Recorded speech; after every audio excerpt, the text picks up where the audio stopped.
começou naquela quinta-feira, 11 de dezembro de 1952. Na cidade de Bergen, na Noruega, eu estava orando a Deus pela manhã em casa de um irmão na fé. Fiquei muito comovido.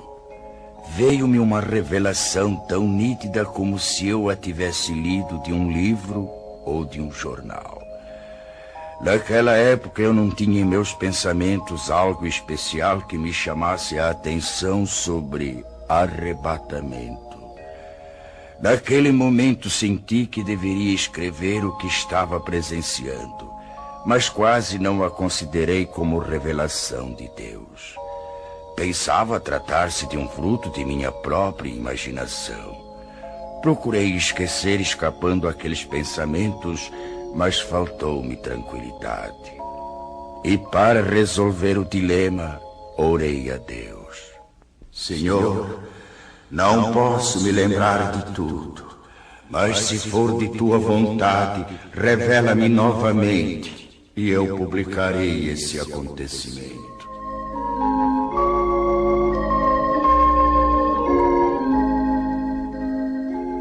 Passaram-se 2 semanas. Numa noite, por volta das 22 horas, voltei a ver claramente pela segunda vez a revelação. Não tive mais dúvidas. Apanhei lápis e papel. Comecei a anotar os acontecimentos segundo iam se desenrolando diante de mim. Assim escrevi até 1h da madrugada. Estava já cansado e não suportando mais por causa dos meus 79 anos de idade. Orei a Deus pedindo que me deixasse descansar e que, se fosse de sua vontade que eu escrevesse tudo aquilo, que me permitisse ter a continuação da revelação no dia seguinte. E fui me deitar logo adormecendo.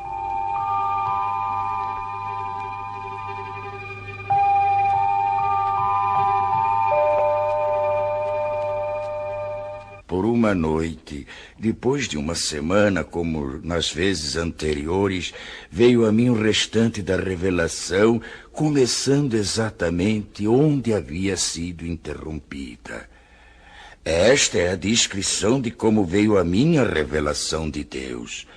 Espero possa ela despertar mais almas para se dirigirem a Deus, antes de soar a última trombeta.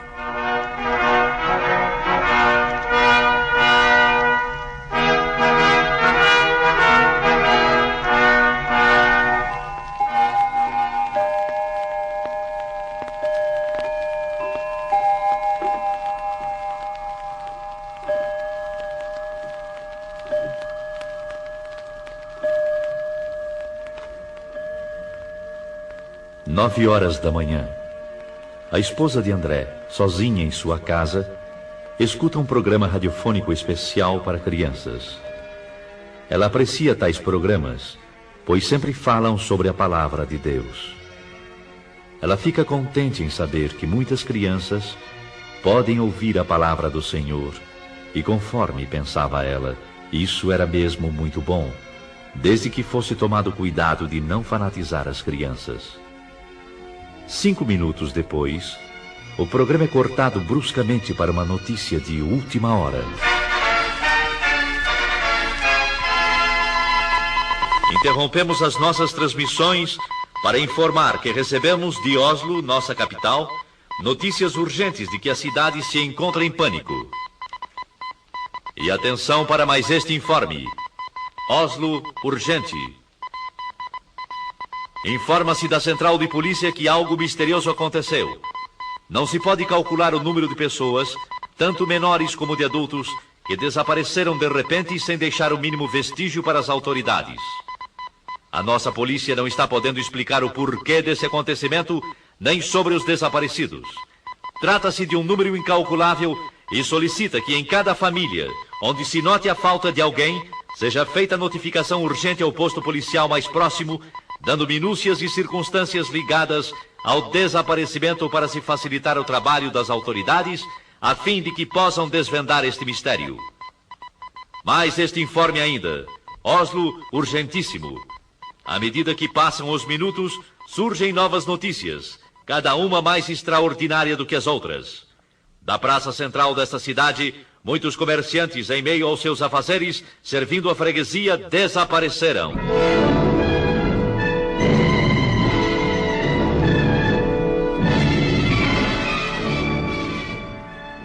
O noticiário contava que um freguês de uma casa de floricultura relatou aos policiais que... Quando eu estava pagando a despesa das minhas compras, o negociante que estava trocando dinheiro sumiu. Sumiu sim, senhores. Sumiu e não se sabe para onde. Eu notei apenas que ouvi umas palavras semelhantes a... Glória a Jesus! Glória a Jesus! Glória a Jesus! Então eu não vi mais o negociante. Eu cheguei a esfregar os olhos. Aquilo era inacreditável. Tudo então parecia só uma leve neblina. Mas eu não tinha mais nada para ver.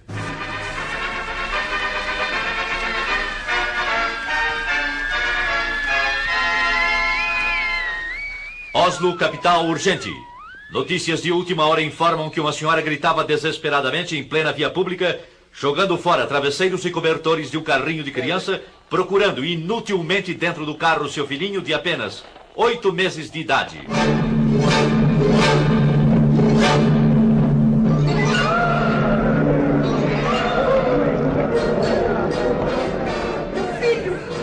Meu filhinho! Onde está ele? Socorro, ajudem-me! Alguém roubou meu filho! Ele estava há pouco deitadinho dentro do carro e já não está mais! Socorro! Meu filhinho desapareceu! Onde está a polícia? A polícia, entretanto, estava lá. Para quê? Que poderia fazer? Não é este o primeiro caso, senhoras e senhores ouvintes. De todos os lados surgem pessoas clamando pela ação policial, solicitando auxílio nas buscas de gente desaparecida. São pessoas que chegam chorando e gemendo. Um negociante, há poucos instantes, abandonou sua loja e, correndo rua abaixo a plenos pulmões, alarmava. Socorro! Socorro! Eu não sei como, mas 2 empregados de minha loja acabam de desaparecer!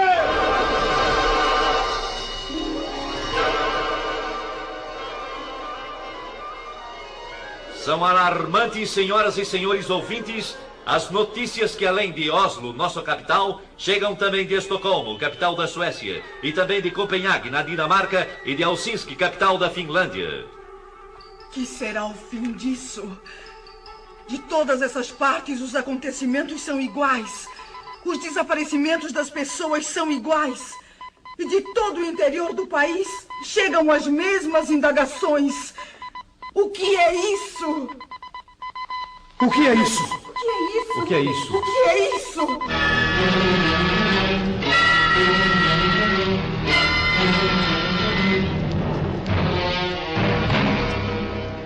A esposa do Sr. André, impressionada com tais acontecimentos, pergunta-se, temerosa e aflita: Pode ser isto que está acontecendo? Oh, Senhor Deus, ajuda-me a compreender. Resoluta, vai à porta da rua de sua casa. Olha preocupada para fora. Tudo na vizinhança sempre foi calmo. Nem bem chegou ali, e então... Ruth! Ruth! O que se passa? Mas aquela é a senhora Hallam, que vem vindo desesperada chamar pela Ruth. A senhora não viu alguma pessoa desconhecida passar por aqui? Não, não vi. Por quê? Eu estou tão desesperada. O que aconteceu? Alguém roubou Ruth, minha filhinha. A minha querida Rutinha. Mas onde é que ela estava, senhora? Não a encontro mais. E há poucos momentos ela estava sentada na escada enquanto eu cuidava do jardim. Tive que ficar espantada quando, olhando para ela, não a vi mais. Mas como? Apenas então notei como que um vulto rápido subia pela parede. Olhei para os lados, para cima, e não a vi mais. O que é isso? Não sei mais o que fazer. Oh, Deus, me ajude a encontrar a minha filha querida. Ruth! Ruth, minha filha! Onde está minha filha? O que foi feito dela? Eu quero a minha Ruth! Era ela. Pobre senhora Hallam. Como está sofrendo. Estou perplexa com este acontecido. E é igualzinho ao que o rádio está anunciando. Hã? Mas que é aquilo? É o meu marido, sim. É o André, e vem vindo apressado como que de volta para casa. O que aconteceu, André? Você chegando em casa a esta hora, tão cedo. São apenas 9:30 da manhã. Oh, minha querida esposa, eu nem sei como lhe explicar. O que foi que houve? Algo muito estranho está acontecendo. Muito estranho. É, lá na oficina a confusão é geral. Por quê? Ninguém entende mais nada. De um momento para o outro, alguns colegas desapareceram. O quê? Como se tivesse combinado, entende? Desapareceram sem nenhum aviso. As máquinas estão paradas. Que é isto, meu Deus? Como é que pode, André? Nós pensamos primeiramente em tratar-se de algum desastre. E então começamos a procurar pelos colegas. E nada? Não encontramos nem vestígios deles. Absolutamente nada, André. Absolutamente. E enquanto estávamos a nos entreolhar uns para os outros, ficamos espantados. Quem? Com o que, André? Um dos colegas nossos começou a gritar e a chorar. Era justamente aquele companheiro que sempre dizia ser crente em Jesus e ia constantemente à igreja. O que é que ele dizia? Falava desta maneira: agora sim. Agora foi. Já não há mais jeito. Ah, como é triste. O que farei agora? Foi Jesus. Sim, foi ele que veio buscar o seu povo e eu fui exilado. Que farei? E então caía num pranto desesperado. E você, André? Eu lhe disse para que se calasse. Que não falasse tolices. Mas qual? Ele continuou a gritar e eram horríveis os seus gritos. É inacreditável. Enquanto ele continuava a gritar, tivemos a nossa atenção voltada para os outros que ficaram nas mesmas condições. E exatamente por esse motivo, nós deixamos o serviço e agora estamos aguardando notícias. O rádio continua a informar sobre esses desaparecimentos inexplicáveis. Desde as 9h da manhã, André, que são notícias e mais notícias sobre pessoas que em desespero telefonam para a polícia. E todas as respostas são desoladoras. As autoridades não podem fazer nada senão aguardar. Sabe, André? O quê?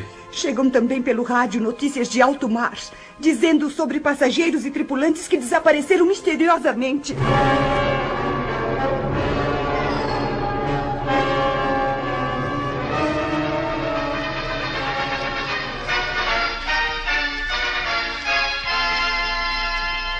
Notícias de última hora. Da maternidade desapareceram todas as crianças recém-nascidas.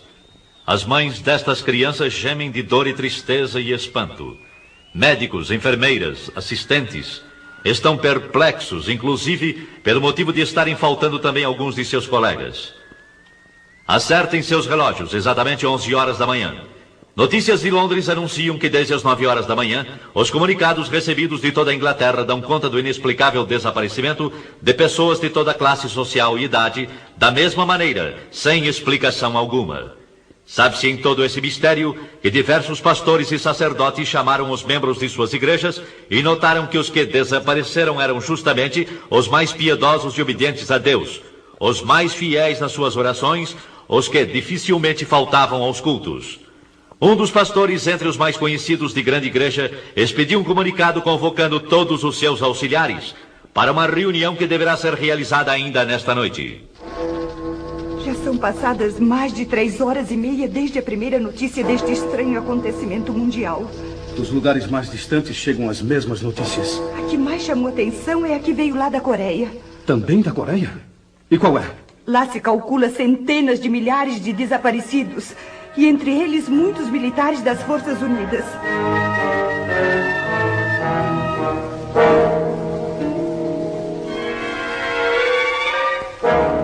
É totalmente impossível descrever o que se tem passado nas últimas horas.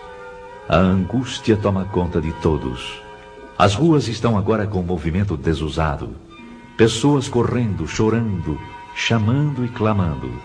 As mães aflitas à procura de seus filhos, e no meio destes clamores também há os que zombam e amaldiçoam a Deus e aos próprios homens. Um senhor correndo com os punhos levantados gritava: Cuidado, gente! Cuidado! Ele vem nos pegar um por um! Com certeza perdeu o juízo! Uma senhora de idade, parada, com as mãos postas, olhando para o alto, clamava: Oh, não, não! Nós não estávamos prontos para subir com ele. E ele veio e eu não subi. Agora terei de ficar. Daqui para frente ninguém mais será levado. Ó Senhor Jesus, ó Jesus, ajudai-nos. Eu sei, bem sei, não adianta mais. E eu que sempre fui religiosa durante toda a minha vida, mas que nunca pensei que ele viesse assim tão depressa. Oh, eu devia ter cuidado mais de minha vida espiritual. Eu devia ter cuidado mais de minha vida espiritual.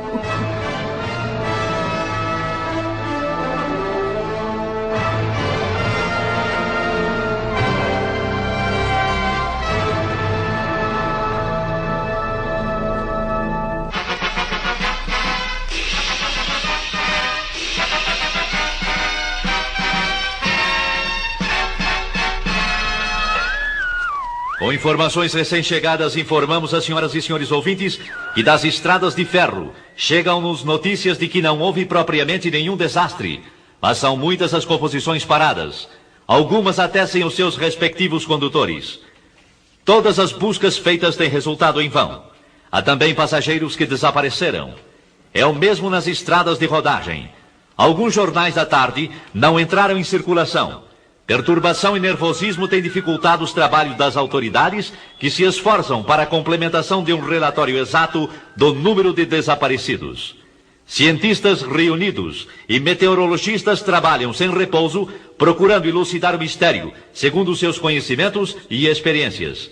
Voltaremos a qualquer instante com a edição extraordinária que se fizer necessária.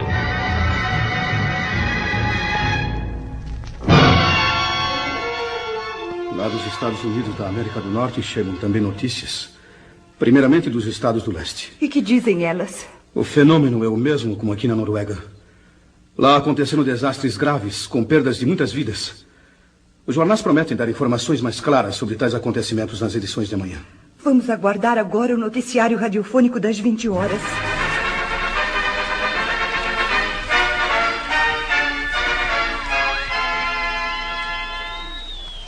Nossa emissão pode informar agora que a catástrofe se manifestou exatamente na mesma hora em todo o mundo. Embora as informações tenham partido das grandes cidades, já se sabe agora que em todos os locais, cidades menores, vilas e aldeias, o acontecimento é idêntico.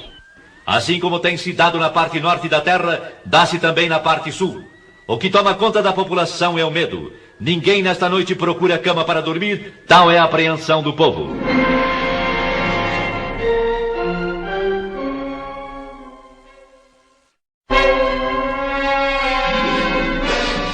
São histéricas as discussões nas ruas por causa de parentes e amigos desaparecidos. Eu sei, eu bem sei. Entre a confusão, suscita-se no meio do povo que tais acontecimentos devem ter qualquer relação com os crentes ou com os evangélicos. Ou ainda, como costumo dizer, com os religiosos. Se é assim, como é que se explica agora? Cada pessoa que possuía parentes evangélicos, justamente aqueles que eram os mais fanáticos ou mais fervorosos, são os que desapareceram. Um senhor que trabalha numa cervejaria falou: eu creio que tudo isto tem qualquer coisa com os crentes. Pois conheço um senhor de nome Hans Rosen, e ele sempre esteve em meu serviço pregando a palavra de Deus. Volta e meia ele dizia que Jesus viria breve para levá-lo, juntamente com os que acreditam no poder de Deus. E agora acabo de ter notícias que ele também não se encontra mais aqui. E tais palavras foram confirmadas? Foram, exatamente. Um outro homem também falou. É verdade. Nós tínhamos como colega uma pessoa que falava a mesma coisa. E agora o seu nome também está na lista dos desaparecidos. E na tal de reunião onde você estava por acaso, alguém protestou? É claro que sim. Alguém disse em voz alta: é necessário que as autoridades proíbam agora a leitura da Bíblia em reuniões cristãs, para que assim evitemos que novamente aconteça o mesmo. E em resposta a essas palavras? Em resposta a elas, o senhor disse: não há mais perigo. Nunca mais vai acontecer coisa igual. Esses crentes que nós chamávamos fanáticos tinham razão. Eles nos falaram de Cristo e esperavam a volta de Jesus para buscá-los. Ai de nós, meu povo, que não demos atenção para eles. Com eles estaríamos melhor do que sermos obrigados a ficar nesse caos que já começou. E que digo mais, vai ser pior. Palavras essas que me causam profunda comoção, acredite. um outro cidadão protestou com veemência, dizendo: você está acreditando naquelas bobagens? Por que então não fez companhia a eles quando eles sumiram? E o senhor, que respondeu? Calmo e seguro respondeu: sim, se eu tivesse obedecido aos ensinamentos que eles davam a respeito de Jesus, eu não estaria agora aqui. Mas é tarde.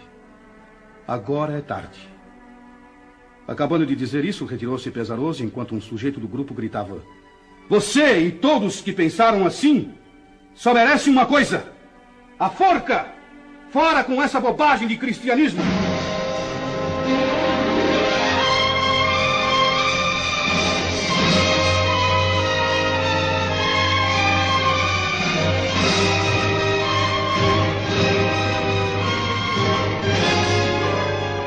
No dia seguinte, nem o rádio podia dar informações para esclarecimento do grande mistério.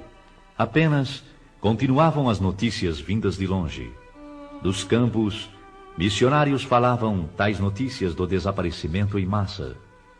Poucos membros de igrejas foram os que ficaram. Naquela noite marcada para a reunião dos pastores e pregadores, a presença era boa, mas o número dos que faltavam era considerável. O ambiente estava triste, pesado mesmo.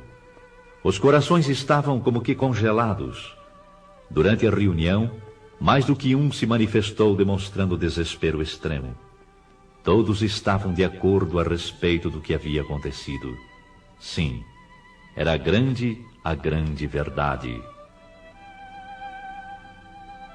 Santos tinham sido arrebatados da terra.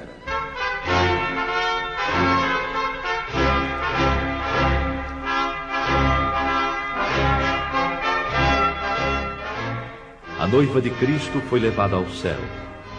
Entre alguns crentes, houve a confissão de que, apesar das preparações teológicas e estudos da palavra de Deus, nunca chegaram a compreender que aquilo seria uma realidade.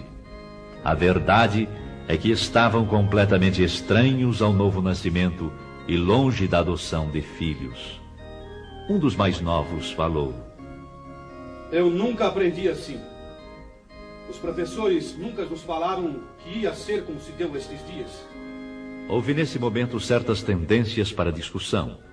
Porém, os ânimos estavam abalados demais para que saísse algo aproveitável. E um jornalista presente escreveu: a conclusão dos crentes que ficaram é a seguinte: o que se passou nestes dias, sem dúvida, foi o que está predito na Bíblia Sagrada, ou como está escrito sobre a assunção da noiva, ou que Jesus levou os seus. Isto é tudo que podemos informar no momento. Este comunicado, porém, não foi publicado.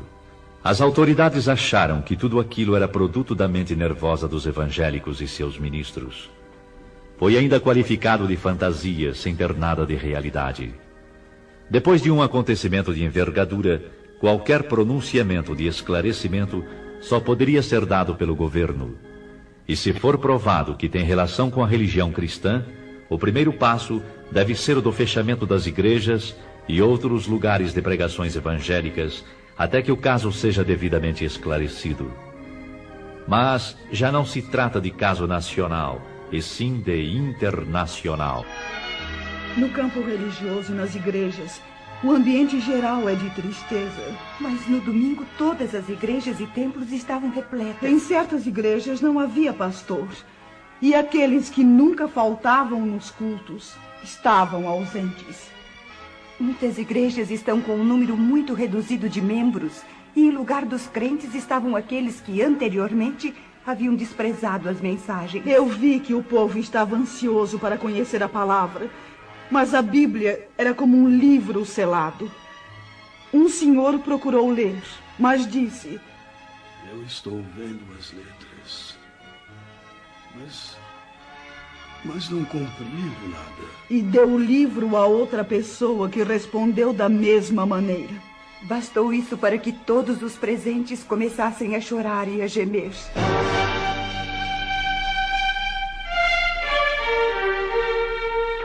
Mas a população em geral culpava os religiosos por tão grande calamidade. Tudo isso tem acontecido unicamente por causa dos crentes. Sim, é isso mesmo. Esta praga tem vindo sobre nós unicamente por causa deles. Vamos até a igreja e vejamos o que podem eles nos explicar. E a explicação dos que ficaram foi simples, triste e com poucas palavras. O tempo da graça terminou. Mais algumas palavras e no culto iniciou-se a confusão, bem como em todas as reuniões realizadas para tais esclarecimentos. Alguns, levantando-se, começavam a culpar o pregador. A culpa é sua! Muitos não subiram porque você nunca esclareceu como deveria fazer, anunciando que a vinda de Jesus estava perto. Nunca esclareceu que devíamos ter um coração purificado e cheio do Espírito Santo. E que sempre deveríamos estar retos diante de Deus e também dos homens. Agora eu sei o que foi que me impediu de ir de encontro a Jesus. Foram justamente as mínimas coisas que eu julgava sem importância e que não me impediriam de ir ao céu. E eis que aqui estou. Tem misericórdia de mim. Ajuda-me! Ajuda-me! Calem a boca. Eu fiz o meu dever. Fiz o meu dever e fiz mais ainda.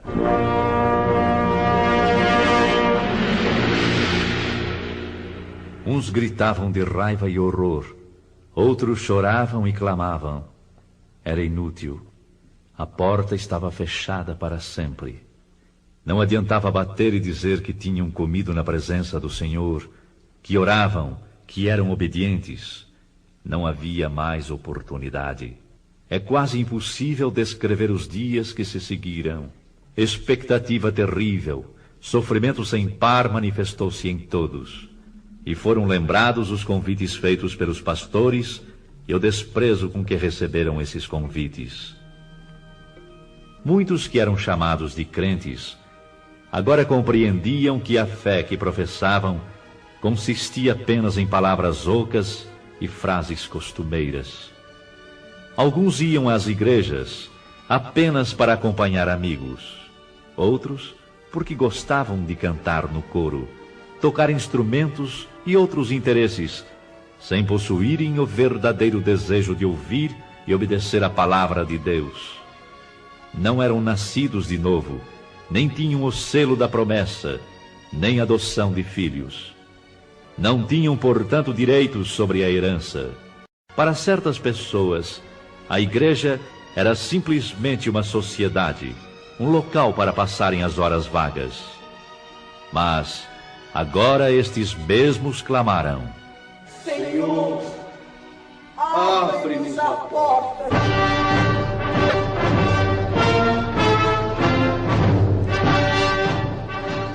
Para espanto e preocupação maior, surgem os rumores de que a Terceira Guerra Mundial está prestes a ser iniciada. As relações entre Oriente e Ocidente foram cortadas. Dos regimes que pertencem ao bloco comunista, anuncia-se que foram proibidas toda e qualquer reunião evangélica. Estavam, pois, já reconhecendo que a perturbação existente e a desordem geral, os culpados eram os crentes.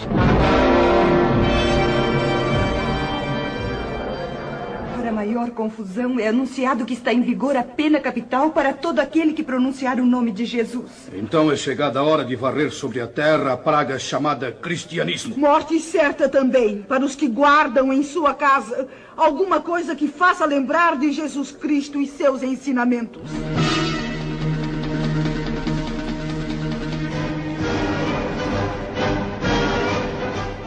Nos países democráticos, demorou um pouco para que seguissem o exemplo comunista. A maioria descrente, tanto da população como nas camadas governamentais, exigiram aquelas medidas, procurando assim garantir o povo da perturbação nesse sentido.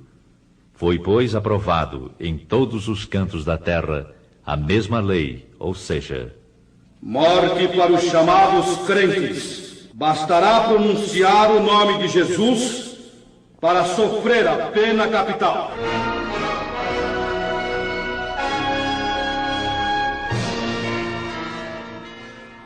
E com estes acontecimentos, Inicia-se a época mais terrível da história humana. Uma grande parte dos crentes que ficaram, continuando a clamar o nome do Senhor Jesus e não obedecendo às autoridades, foram presos e julgados ditatorialmente. Só escapariam se aceitassem as condições impostas pelas autoridades. Se vocês maldizerem o nome de Jesus, negando-o, então salvarão suas vidas e a vida daqueles a quem amam. Para a perplexidade das autoridades, milhares ficaram firmes no propósito de testificarem que eram de Jesus e não o negariam, qualquer que fosse o resultado. Agora, Satanás estava demonstrando que verdadeiramente estava agindo sobre a face da terra. Ai dos que habitam sobre a terra. Uma parte grande desses novos crentes não resistiram às ameaças e aflições. Negaram a fé. Negaram o Cristo. O mundo inteiro está no maligno.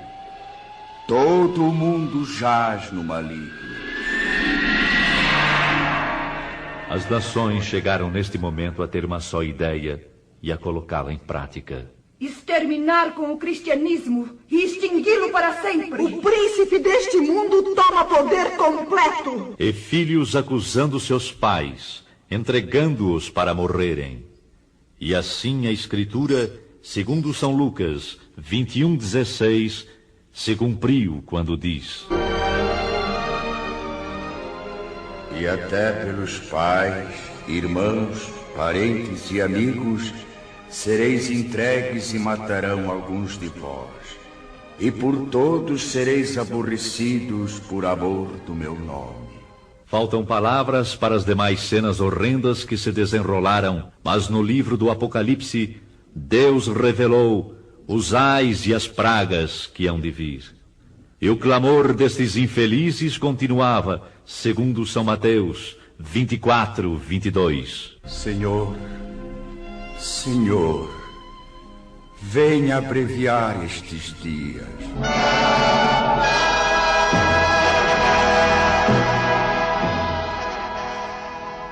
E assim termina a descrição da revelação que a mim veio quando me encontrava no dia 11 de dezembro de 1952 em Bergen, na Noruega. Ao irmão em Cristo, ao amigo, lembro: prepara-te para o encontro com Deus, para que não aconteça de seres deixado quando o Senhor vier buscar a sua igreja. A noiva hoje mesmo procura a face do Todo-Poderoso e pede, com o coração quebrantado e contrito, que a graça e a luz te sejam concedidas pelo Espírito Santo. Amigo, enquanto estamos no dia chamado hoje, há oportunidade de aceitares as grandes verdades e obedecê-las. Ainda hoje, irmão, podes ser selado junto com os que pertencem ao Senhor Jesus Cristo. Ele virá. Aguarda. Ele virá num abrir e fechar de olhos, arrebatar a sua igreja. Cuidado. Esta é a grande verdade. A última trombeta soará.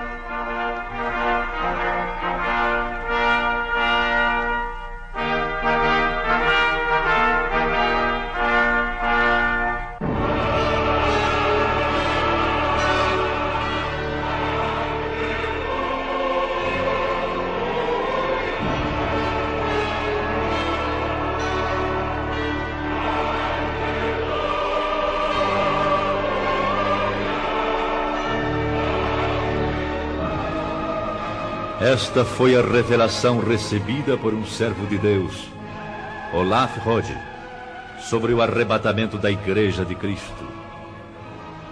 Seu tradutor é o virtuoso missionário Erik Alder Peterson, que lembra a todos esta seguinte advertência autêntica: A vinda de Jesus está próxima. E como vai ser quando ele vier e os dias que se seguem? Podemos relembrar nestas poucas cenas que ouvimos, com todas as ocorrências, que milhares sejam despertados e se preparem para o grande dia da última trombeta. É o que eu desejo de coração.